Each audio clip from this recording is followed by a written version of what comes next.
Hello everyone, welcome to Desi News. You're watching Mezba Mahtab. Today I want to discuss one controversial issue amongst Muslims living here in the West. Well, not just in the West, it affects Muslims everywhere, and that is Islamic financing.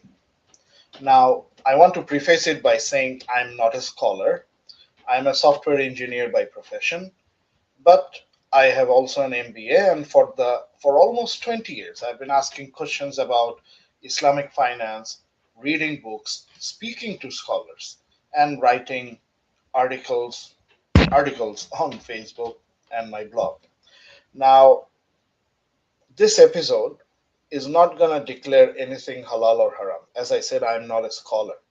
However, I want to ask some very pertinent questions. I want to ask whether the system that we call today Islamic financing, if it really addresses um, Muslims' needs, whether it really addresses the objectives behind the prohibition of riba.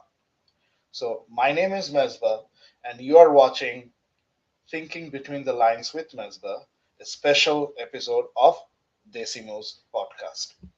Today, our episode is the biggest question nobody asks about Islamic finance. And again, I am not questioning the prohibition of riba. I am questioning whether the industry that has sprung up to solve it has actually solved it. Now, how did this all come about?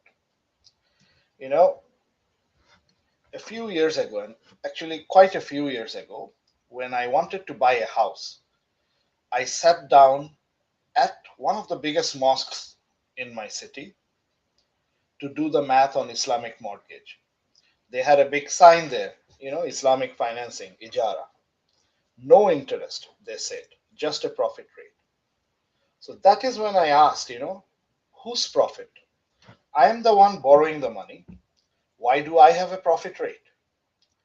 You are the one lending me the money. So why do you have a profit rate? And nobody could give me a straight answer. And again, as I said, this is not a fatwa or an Islamic uh, knowledge session. I'm not a scholar. However, I am a Muslim asking honest financial questions out loud. And I hope, if not you, somebody can provide these answers. And this leads me to 4 points, not just profit rate, but this whole industry as a whole. So, the first point of the four, what exactly was riba 1400 years ago? You know that riba is prohibited in the Quran. Charging interest is prohibited. And by that, paying interest also becomes prohibited because by paying, you're enabling someone to charge interest. But riba, that's the word. So, what is riba? Imagine you are an Arab living in the 7th century. There is no central banking. Definitely, there's no mortgage. There's no inflation target. And most crucially, there is no fiat currency. Now, what is fiat currency? We'll come to that in a bit. Money is gold and silver. A dinar today is the same as a dinar tomorrow, is the same as a dinar 50 years down the road.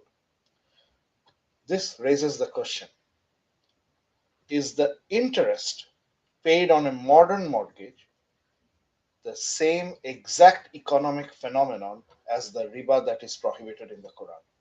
Again, I ask, today we have fiat currency. In the past, we did not have fiat currency. So the interest that is charged on a modern mortgage, is it comparable to the riba that is prohibited in the Quran? Think about it. Riba is prohibited 1400 years ago. 1400 years ago, riba was prohibited. Yet organized Islamic banking as an industry, Mudaraba, Ijara, Sukuk, all of that is a 20th century intervention. The first private Islamic bank, Dubai Islamic Bank, opened in 1975. All this intellectual groundwork by Qureshi, by Siddiqui, by Maududi, All of that starts around 1946 to 1952. So again, I am asking, what was the Islamic world doing for 1300 years? Quran comes and prohibits interest 1400 years ago. 20th century, the Islamic financing banking becomes prevalent. For 1300 years, what's happening? What was the Muslim world doing? And it's not that the Muslim world was doing nothing. The Ottoman Empire ran a massive economy for 6 centuries. So, what did a merchant in Damascus or Istanbul do when they needed more capital than their own savings? So, the final point in this section is Allah prohibited interest, riba, because of the harm that it does. And we all know it does harm. The question is the harm that it does in one economic system. We have to ask if today's economic system is identical. And this is an uncomfortable question, so think about it. And now let's go to point number two, which is fiat currency. Fiat money changes everything. So let me show you what is a non fiat economy. This is how it used to be for a long time. Dinar and dirham. A dirham was tied to a specific weight of silver, dinar was a specific weight of gold. If you lend somebody 100 dirhams of silver and demanded 120 back, you are asking for 20 extra dirhams of silver for nothing. And that is the prohibition. You cannot give 100 dirhams and want 120 dirhams back. This is because the dirham is actually tied to a physical asset, silver. Dinar is tied to gold. That's how it was. Today, it's not like that. Today, we have something different. And money is just debt. The Canadian dollar, the US dollar, the euro, none of them are backed by gold. Intentionally, our currencies create inflation. This is by design. A dollar is not backed by gold since Nixon closed the gold window in 1971. A dollar is backed by trust, government promises, and again, this is important, and I want you to think about it. It is designed to target a certain amount of inflation. So take a look at this example. If today I lend you $100,000, 10 years later, when you pay it back to me, that 100,000 is not worth 100,000. It is worth maybe 60,000, 65,000. So by lending to you, I have actually lost money even if I take the same amount of money back. I'll give you a real world example. If you borrowed $100,000 in 1990, a very realistic amount at that time for mortgage, 30-year mortgage, $100,000. In 2020, that $100,000 is equal to $198,000. The value of the money has just fallen by half. So now, if you take a look at these numbers, I'm going to ask you a question. If I lend to you $100,000 in 1990, what should you pay me back in 2020? Should you pay me back $100,000 or should you pay me back $198,000? Because the actual purchasing power of these two numbers is the same. Our currency by design loses value. By design. So again, if I lend to you $100,000 in 1990, you are paying me back in 2020, 30 years. Should you pay me back 100,000? Should you pay me back 198,000? And if you do pay me 198,000, is that 98,000 riba? Or is it the correct amount because you are compensating me exactly what I lent you when it comes to purchasing power? This is why I say it's very difficult with fiat currency to have this as an example of riba. Let's continue. There are further points. When when I lend you this money, There is an opportunity cost, there is a risk, there is you may default. These risks were there previously in a non-fiat economy, but now you're adding to it a loss of purchasing power. So in rather than punishing the borrower, you're punishing the lender. So again, I ask you, this extra 98,000 in 2020, is it interest or is it just paying back what you borrowed? So that was the second point. Let's go to the third point. And this gets, again more uncomfortable, but think about it. Is Islamic financing practical? Actually, let's rephrase the question. I don't want to say Islamic financing because that is practical. Is interest free financing practical in today's economy, which is different from the economy before? And let's move away from mortgages. Mortgages, it's easy to make an Islamic model. Let's move out of mortgages. Think bigger. How do you finance universities? Government wants to build a university. It needs money. How do you finance it? How do you finance building of hospitals, roads, students? So, like suppose somebody wants to go to med school. We need doctors. $80,000 that person will need to complete a medical degree. And I'm talking on the cheaper side. Who is going to lend this student $80,000? There is no house, there is no business, there is no profit rate. How do you finance this in an interest free rate? What you can do is, okay, the government will give you $80,000 and the government will take $80,000 back, no interest. There is no interest on certain student loans right now in Canada. So you can say, yes, the government is eating the loss.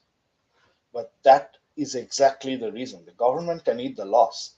But can a lender like you and me, and when I say the government is eating the loss, the government is again you and me. Now think beyond that. Think where you're building a road. There is no benefit, there is no return of investment on building a road. How will a government raise money to build a road, to build public services? So the question that I want you to think is, can interest-free finance exist? Of course it can, but can it operate at the scale of an entire modern economy? Again, I go back to when I was visiting that mosque.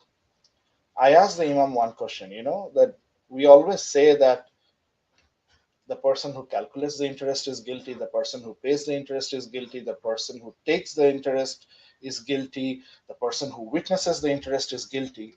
This used to be a rule, but can we apply this today? I asked him straight up.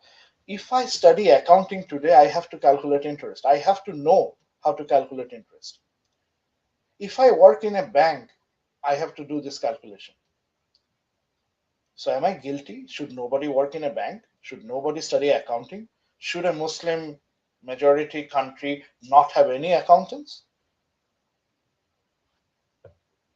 His answer was, well, today we say you have to do all of these things together. So in one transaction, the one person is witnessing, another is signing, another is doing this. So then they are guilty. And I don't know how they got to that. Same, like I asked that, how do you say I'm investing in a company which has some interest bearing assets? How do I decide, whether I can invest or not? Then they say, we take a ratio 1/3. Well, how do you calculate that ratio? Where do you get that?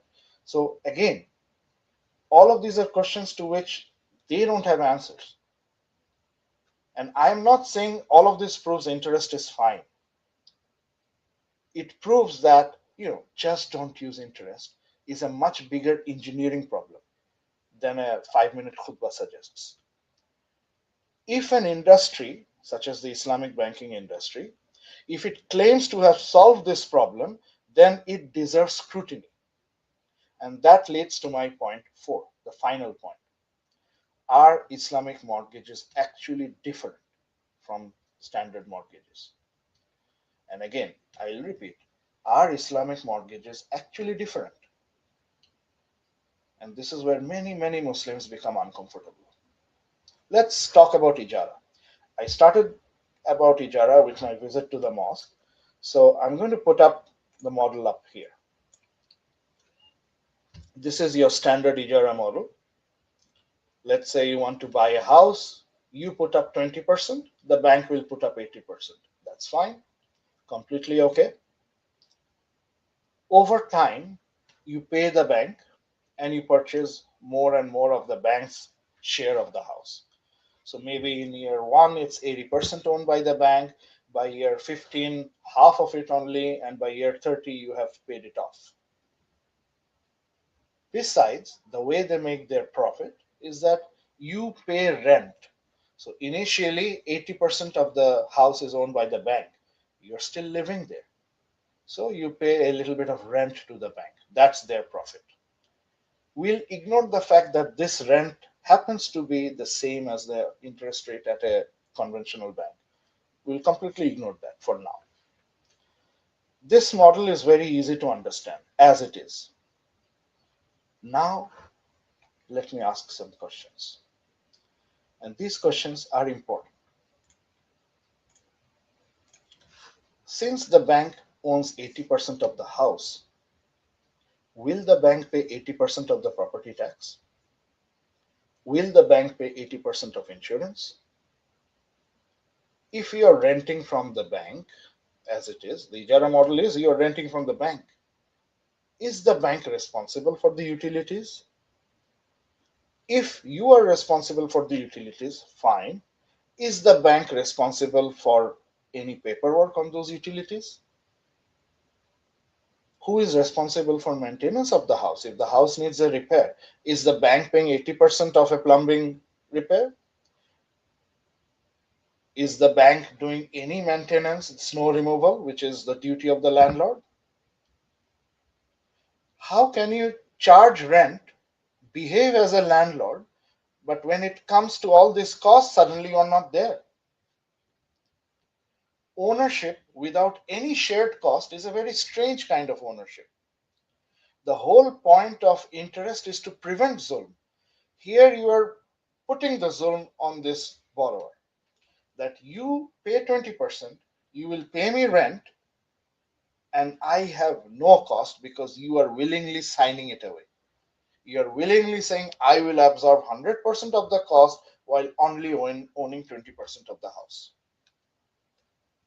So that's one of the biggest problem of Ijara. Now comes the structural problem. This rent, why does it get reevaluated every year? Now in Ontario, where I live, you can only increase rent by a certain amount. It's the rent control guideline. If you have a new house, fine, you can increase rent whatever you want. But for some suspicious reason, this rent and Bank of Canada's LIBOR, which is their interest rate, it's always in parallel. If the interest rate goes up, this rent goes up. If the interest rate goes down, this rent goes down. Why? If your rent is moving lockstep with interest rate, what are you actually pricing? Is it the rent, or is it actually you're maintaining a proximity to the interest rate? So what are you paying? Now let's come out of this ijara. Let's go to most of these Islamic models. As I said, as soon as I came out of it, their profit rate at that time when I was talking to the bank was 3% or 3.5%. So I came out. On the way, there was a CIBC. I popped in into the bank and says, if I borrowed right now at a fixed rate, what will you give me? Roughly, they said 3%. So 3% from the bank, 3.5% from the Islamic bank. What is this extra 5%? This extra 0.5%, is it just, I'm paying a middleman? So think about it. If interest rate fall, Islamic products become cheap. If interest rate goes up, this Islamic financing goes up, but they are not tied to interest. You're not paying interest, allegedly. So this deserves scrutiny because we Muslims, we are paying a premium always. Bank will charge 5%, the Islamic banking will charge 7%. So how are you making it halal? This is a very question. You are saying it's halal. How is it halal? Explain it to me. Now, here is, you know, another question. Again, these are honest questions. These are not accusations. These are honest questions. If you know the answer, you can say it. If a product technically avoids interest, but leaves us paying far more than a conventional mortgage, is that also not zulm? It's not an easy question. Many scholars will say yes, but we deserve thoughtful discussion rather than slogans. Today, if you go to the market, halal chicken may actually be cheaper than non halal chicken. And halal chicken is very easy to understand how you do it, but halal Islamic financing, not so easy. You also have to ask where they get their money from. It used to be, and I am not kidding, many so called Islamic financing used to borrow their money from a conventional bank. And those are not banks, sometimes it's a trade union, sometimes it's, sorry, credit union, and so on. They would take it, they would mark it up, and now you have it, typically half a point above. So they will say they are not paying interest to the credit union. They will say you're not paying interest to them, but the credit union is getting interest. So what's going on? Second, nowadays, many rich Muslim investors from Malaysia, from Saudi, and other Gulf countries, they fund these products. This is why it's much more expensive, because these people, they can just put the money in a government bond and get an exact return. This is why the Islamic financing is much more expensive. So, closing, I want to tie all of this together. This conversation is not about finding loopholes. It's about understanding the prohibition of riba that is there in the Quran and how the industry is solving this. Is the objective simply to eliminate the word interest, call it anything else, profit rate? Or is it to eliminate exploitation, injustice, and unequal risk? Because think about it, today's mortgages do have exploitation, there is an unjust element to it, and there is an unequal risk. You take all the risk, banks don't. Bankers are making money from your situation. So there is an evil of interest. However, is the Islamic banking solving that? Or is just putting another word on it? If we focus only on changing contracts while leaving the economic outcome almost identical, have we fulfilled the spirit of Islamic finance or just an appearance? I'm not pretending to have any answer, but I believe Muslims should ask these questions. Don't just say, okay, just rent. That's not an answer. Be thinking, be a thoughtful person, ask the questions. That's how you get a proper answer. I think the real question is not whether an Islamic mortgage avoids interest. The real question is whether it creates a financial system that is more just, more transparent, and more faithful to the objectives of Islam than the banking system it seeks to replace. If you are taking the existing banking system, calling it something else, sorry, that is not Islamic finance. Again, I don't have all the answers. I have some questions. You are the one providing the solutions, Islamic financing, so tell me the answer to this. This is Mezba Mahtab. This was a special Desi News episode of Thinking Between the Lines. Take care, and we'll see you again.